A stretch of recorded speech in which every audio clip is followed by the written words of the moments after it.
Oh. Ano? Good morning! Ano na? Ano na tayo? Oh, yun na. Stop mo. I don't stop. Hi there, everyone. Good morning once again. This is Tita LV, ready for our vlog for today. Several days na po nakaraan after New Year, and ito pa lang po yung unang pag-vlog ko. As you can see, andito po ako sa loob ng office ko. I have earlier sent email messages and read messages to yung mga sa messenger, and send some text messages to my distributors para po sa promo and due dates today. And ngayon po lalabas ako. I'll just be sharing with you. Ito pong aking naka-ready na magpa-plant po ako kasi magwa 1 week na po ako hindi na nakapag-plant, and I miss my Miana so much. Kanina po, maaga-aga, eto, kumuha na po ako ng 4 plants. Kasama po dyan yung roots.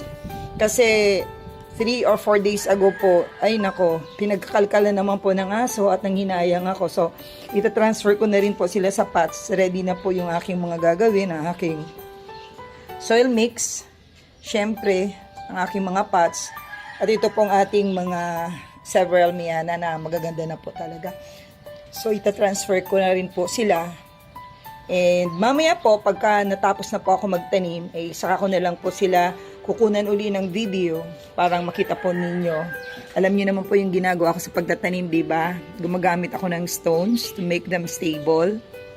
And then, of course, mamaya po yung mga maliliit dyan, ang mga nagkatumba-tumba, magsi-centimeter planting na rin po ako. Yun po yung faster at easiest way ng propagation po ng Mayana.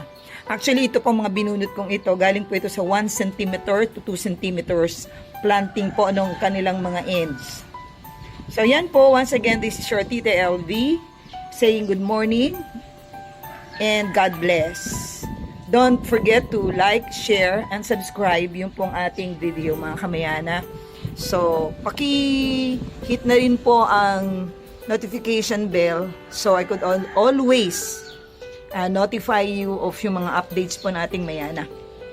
Ito pong mga gagawin kong ito siguro for several days. Gagawa po ako ng complete 62 varieties ko para pong ipalit po dito sa mga mayanas ko dito po sa sides. Dito po yung yung pinakamagandang showcase or display ng mga mayana ko.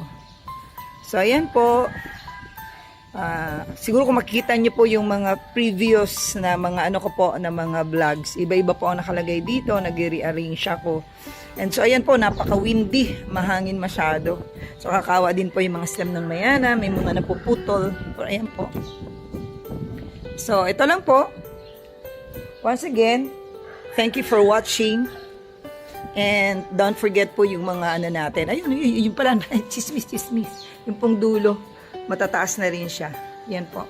Mga cutting, po yan, mga planting po yan from cuttings na 4 to 6 inches after po nung bagyo ni Rolly. Sige po. Good morning once again and God bless.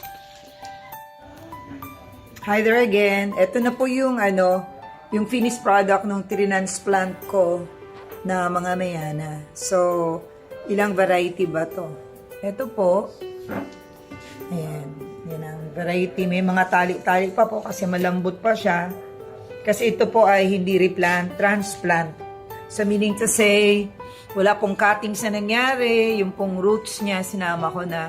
So medyo malumbay siya kasi at ipinasok ko po dito sa loob ng office muna kasi mahangin pong masyado. Ayan. So bali po ilang variety ba to? So, ito po, isang maroon. Tapos, ito po, 2. Ito po yung pantatlo natin. Ito po yung pang-4. So, for today, meron po tayong 5 na varieties. So, yan. So, yan po ang natin. Ipinasok po sa loob, ang hangin masyado sa labas. Marurugado po, siyang masyado, kaya, ayan. So, yan lang po.